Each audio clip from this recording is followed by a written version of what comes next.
Good morning and welcome to News Conference. Joining us from Washington, D.C. is the Honorable Adam Schiff, Democrat from Burbank, Pasadena, and Glendale. He's the ranking Democrat on the House Intelligence Committee. Congressman, thanks for taking the time. It's good to be with you. Let's take a look at this issue that we've seen over the past several days with regard to Russian hacking, as well as the nominee for the Secretary of State. The Democrats are in the minority in the House of Representatives and on the Intelligence Committee, but can you share with us what and colleagues have been saying about this? Well, our committee operates on a very bipartisan basis. Chairman Nunes and I work together very well. And I don't think there's a lot of daylight between us in terms of Russia's hacking into U.S. institutions. That is the broad consensus across the entire intelligence community. I don't think there's a Democrat or Republican on the Intelligence Committee that doesn't believe Russia was responsible for these hacks and the dumping of these documents. It's also quite clear that the effect of these document dumps was uniformly damaging to Secretary Clinton, helpful to Donald Trump. There may be a need to know more, and I think there is, about the motivations, about the method, the means, and the whole effectuation of this active measures campaign. But the basic underlying facts are really not in dispute among Democrats and Republicans, although they certainly are in dispute with the president-elect, who continues to maintain, against all evidence to the contrary, that he doesn't know that the Russians were involved.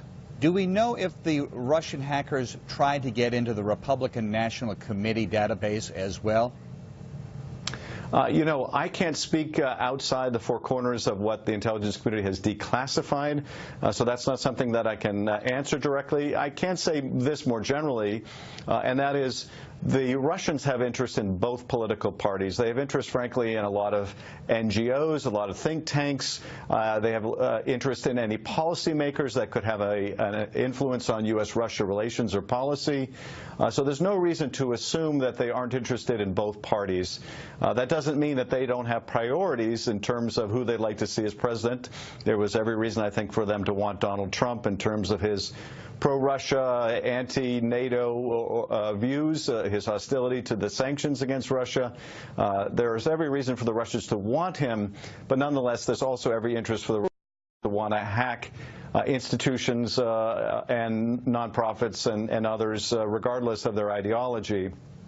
I can also say this, Conan, the Russians are among the most capable cyber actors in the world. If there's an institution that they want to get into, they can get into it.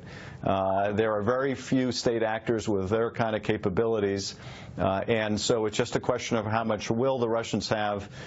We've seen, for example, Russian penetration of government agencies, so where there's a will, there's a way, and the Russians certainly have the will. Your chamber of government does not deal with confirmation of the Secretary of State, but the Senate will. Do you believe that this issue is going to make it more difficult for the confirmation of Rex Tillerson? It certainly should make it more difficult, and at a minimum cause the most profound questions about his views on Russia, and will he be able to separate the interests of the company that he has been a part of for 4 decades from the interests of the country, where those two interests collide. You know, as the CEO of Chevron Exxon, he has been hostile to the sanctions on Russia that has been damaging not only to Exxon's financial interests, but his own financial interests. If those sanctions go away, both he and that company are worth a great deal more. We're talking about millions and millions, if not billions of dollars to the company. So will he be able to set that aside? Will he be able to advocate for sanctions against the interests of all of his friends still at the company, even assuming that he divests from his stock, as I would assume he would be willing and mandated to do? So some very profound questions. This is a guy, after all, who got the Order of Friendship, one of the Russians' highest accolades.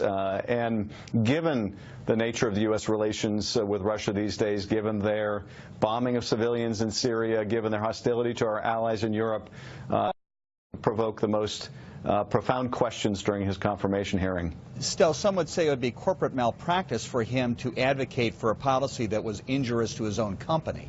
So this is a guy who was looking out for ExxonMobil, a global player in the energy market with offices, twice as many offices, I understand, as the State Department has, or at least as many employees. So there's some who would say, cut him some slack here. He was doing what he had to do for his company.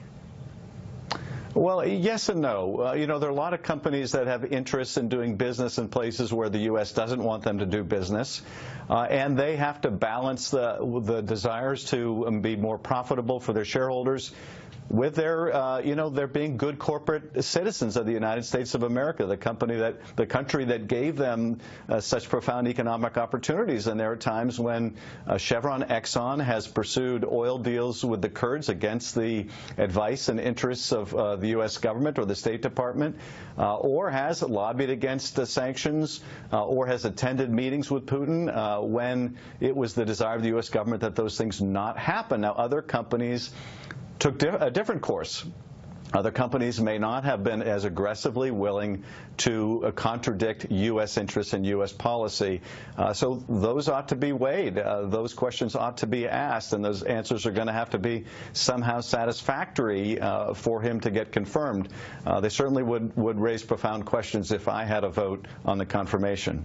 Now, you're one member of a 53-person delegation to the United States House of Representatives from a state that voted overwhelmingly, 62 to 63%, for Hillary Clinton. Has your caucus met, has the California delegation met, at least the Democrats who are in the majority, as to the attitude you will have going forward with this new administration? Is there a coalescing of support around some of California's values that the governor certainly says may be under attack?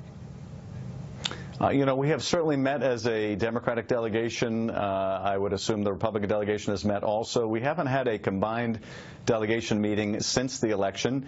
Frankly, we don't have those combined meetings nearly enough. That's something I tried to change when I first got to Congress, although, quite frankly, not with much success.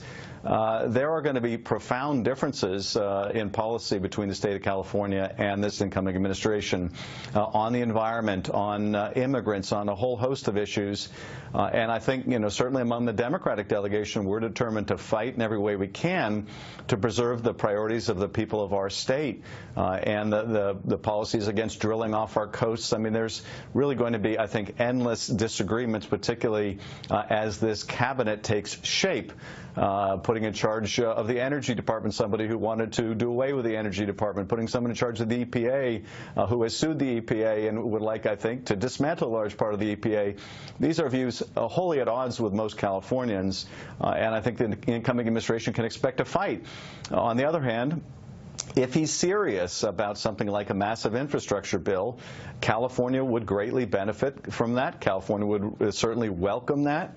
But if that's going to turn out to be nothing more than an unfunded tax cut for people who are construction executives who are undertaking projects they're doing anyway, then, of course, we're going to oppose that. Congressman Adam Schiff, Democrat, Burbank. Congressman, thank you very much for taking the time.